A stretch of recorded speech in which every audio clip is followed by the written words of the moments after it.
beard growth oils.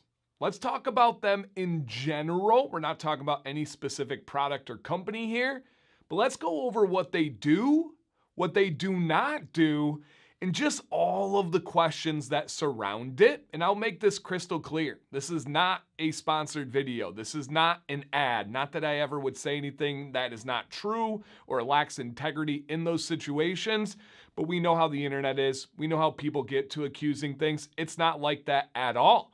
I actually have been offered an affiliate and money with the biggest beard growth oil selling company in the world, and I turned them down multiple times because I believe their product is crap and is giving a bad name to the ones that are doing it the right way.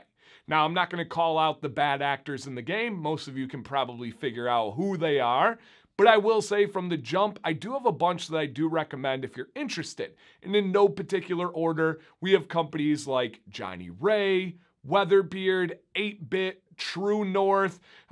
You have Dead Man's Beard Co., Copper Johns. I think those are the main ones that I have used, that I've helped develop some of them. I've gone through the research and some people I've tested. Those ones are all natural, worth checking out, and they're not snake oil. They're not gimmicks. And let's talk about them. And for those of you like, I knew he was going to recommend, people are going to ask for the recommendations anyway, so I'm just trying to help people out. Beard growth oils are not magic. They are not going to magically create hair follicles where they don't exist already. If you apply that growth oil to your hand and your palm every day, you're not about to start sprouting a beard out of your hand. If you put it on your forehead, it's not going to work on your forehead. The bottom of your feet, it's not going to work there. However, if you have spots on your beard that seem like they are weak, they are thin, they are patchy, especially if it doesn't match the other side of the beard or the rest of the beard, there absolutely is a chance you have dormant hair follicles. Meaning the structure, the base of a hair is there, it's just not growing outward. It's not peeking out of the skin. It's being a little bit shy. And this can happen from a bunch of different things. It can happen from some kind of chemical burn that you had. It could be physical trauma. Your brother hit you with a baseball bat when you were younger. Maybe it has to do with the way you sleep. Maybe it's a life activity, or it's just genetics. Sometimes there's really no cause other than that's the card set you were given, and that's what you were working with. They are not going to make the beard really grow faster. It's not going to make the beard be this magic thing overnight where it's like, oh my gosh, it's this incredible turnaround. No. Timeline, statistically, you're looking at 3 to 6 months to notice any change. Keep that in mind. I recommend using growth oils at night before bed. I use them every night myself. I rotate between the brands that I just mentioned, not because I'm trying to achieve some new growth or wake up dormant hair follicles.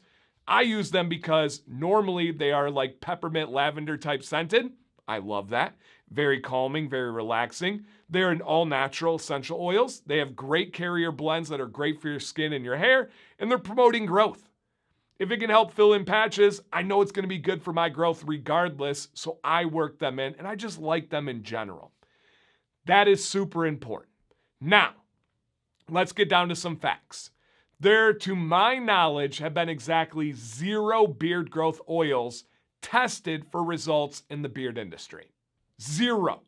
So nobody can say that they don't work, but also nobody can absolutely scientifically peer-reviewed say that they do work. However, we do have 2 things to kind of think about. One is anecdotal evidence. That is evidence of experience. That is evidence of you guys sharing before and after pictures, and we do have lots of anecdotal evidence from people that spend their hard-earned money, that are wanting better beards, and it's not just a case of they've gotten older and it fills in. There are some cases where it's very clear there was a patch, a bald spot, they used this growth oil, they've had the bald spot for years and years and years, 6 months goes by, it's like a new beard. That does happen, and we do have evidence of that. Now, where it really gets exciting and interesting for me as someone that loves research, loves studying and looking into these things, most of these companies that are making the growth oils, they base it on ingredients that are proven to wake up dormant hair follicles and increase hair growth. Now, that is general hair. Almost all of the studies have been done on two things: men's head hair and mice / rats and just other rodents. Now, I'm not saying that I'm for that. I'm not saying I'm against that. Dan, animal cruelty. Hey, to each their own. Your line is your line. I'm not here to judge anybody. I'm just sharing the studies. Head hair and mice. Now, can we infer that if it works on those, it can work for the beard? That's up to you. For me, yes. The growth mechanism of hair is the same on your arm as it is on your beard, as it is on an animal. The way hair grows is the same. Now, there are some differences between head hair and beards when we talk about male pattern baldness. When we talk about DHT, we do need to consider that. I'm not going to have confirmation bias and ignore things that don't fit what I believe. I'm going to accept all the information and then make my conclusion. So we get that side of things with mice and head hair, but then you pair it with the anecdotal evidence of results from you guys. I do believe we have enough to at least infer it gives you a chance. I've never promised that growth oils work. I've never worked with a company that promises they work, but it does give you a chance. Actually, the only company that I know that has pretty much a guarantee and a money back if it doesn't work is the company that I turned down. Because I believe at the time of offering, they had a 30-day money back guarantee on a growth oil. 31 month? Okay, all right. I did test it.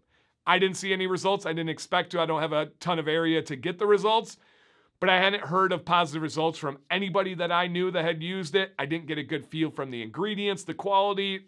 Again, I did not like that. I believe they're giving it a bad name by having language like guarantee, like having language like a 30-day guarantee money back. I think that is where we start to get the snake oil. That is where we start to get the scam. That is where we start to think that we're just trying to take people's money. And this company is very large, huge marketing budget. I would likely benefit massively financially, but I'm not interested in that. I'm here in the long run. I truly believe if you help people, that will come back to you one day. And that's where I'm at with the good side of these companies. Now, if you look at some of the ingredients, and most of these companies do a great job laying out how the studies work. One of them that is the best, and I had nothing to do with this webpage, it's not me patting myself on the back behind the scenes, but they were featured on this previous week's Commands Corner, and that is Dead Man's Beard Co. They launched their Follicle Fuel, which is their growth oil, and they have the science, is what it's called, and it breaks down their ingredients and has peer-reviewed studies with those ingredients, such as something like pumpkin seed oil, which people would say, Dan, that's a DHT blocker. The minoxidil community told me that on Reddit. It must be true. Listen, almost all the studies of DHT blocking oils are done by consuming them, by drinking them and then digesting them. That is vastly different than topically applying them to your skin. That is a situation I personally believe you cannot draw and infer between consuming to applying skin. If you drink a certain amount of pumpkin seed oil, it does appear that there are some studies to correlate to blocking your DHT, which we need DHT for the beard. That is the male sex hormone, in case you're wondering. But I don't think we can take that and say, oh, if that same thing that I drink blocks DHT, if I put it on my skin, it's going to block it. We don't have those studies. We don't know that that's true, but what we do have is a study on pumpkin seed oil increasing hair growth by 40%. All right, that's one, Dan. That's a carrier. How about peppermint essential oil? How about rosemary oil? And these are the same kind of things, but let's focus on peppermint essential oil. They did a study directly comparing 3% peppermint essential oil. They also did one doing 2% rosemary oil. I'm pretty sure my numbers are right there. I've read them probably 100 times each. Against minoxidil. And I believe it was 5% minoxidil they were going against. Literally head to head, every week of testing, peppermint essential oil by itself, I think sweet almond oil was the carrier, no growth properties there. Peppermint essential oil beat minoxidil in all cases. The study's on the site. Go check it out if you don't believe me. The ingredient that is known for heart palpitations and many other side effects that are negative lost to the all-natural, absolutely amazing peppermint essential oil, straight up head to head. Whoa, okay, what about cedarwood? Yes, there's a study on that. What the heck, Dan? So you're telling me minoxidil that so many live by and really have the hopes and dreams of a good beard is beat by one ingredient by itself, and then we add in another one, and then we add in a carrier that's proven, and another carrier that's proven, and another one, something even like castor, where we don't have many studies done on it, but your mom and your grandma and your great-grandma can probably talk about the growth properties of castor oil when it comes to their eyebrows, when it comes to their part in their hair. It's been done for generations by women to use castor oil for growth. Do not ever dismiss generational knowledge. You'll find out oftentimes the science is just behind. And eventually these things we hear over and over and over again, eventually science is like, oh my gosh, there is a compound in this thing that is attached to whatever we're talking about. Crazy. And great grandma OG is like, yeah, we've been telling you this for years now. These growth oils really are made up of ingredients. What about some of these are using caffeine? Hair boosting stimulant. Facts, real. Evidence, topically applied to the skin and to the hair, makes it grow. It truly gives you a chance. In worst case scenario, you have a high quality, all natural beard oil that feels and looks great. That is what the growth oil is all about. This is one that I get passionate about because I do make ads for companies that I mean from the heart and I believe every word of, and they put on Facebook. And it is the biggest dumpster fire of comments because people hear growth oil, rather than keep scrolling because they're never going to buy products anyway, so why are they even worried about it? They got to get in the comments and attack me. They got to get in the comments and attack beard oil as a snake oil, as a scam, as this or that. I can bring you the information. I can't make you understand it. It's as simple as that. Down below, you guys. Have you had any experience, good, bad, other, with a growth oil? If you don't mind, share the company name. That way we can know there are some bad actors out there. Maybe even there's good intentions, but it just didn't work with you. That's fair. Share it. This is people's money. And I take that serious. I don't want you wasting money. I don't want you having doubts and misinformation that's out there. How did it work for you? What is the name of the company? And then lastly, what else are you wondering about growth oils? What can I help clarify? What can I, in a transparent way, explain the good, the bad, the ugly? Let me know down below, you guys, questions, comments, and especially experiences. I hope this helps clear it up. There's still going to be a stigma. There's still going to be negative backlash.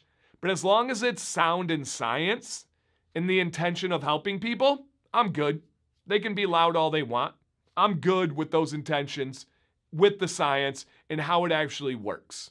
Can't wait to read these comments. I promise you this is going to be a good comment section.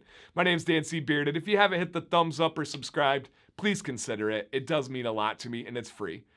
Thank you. Please stay bearded and stay positive.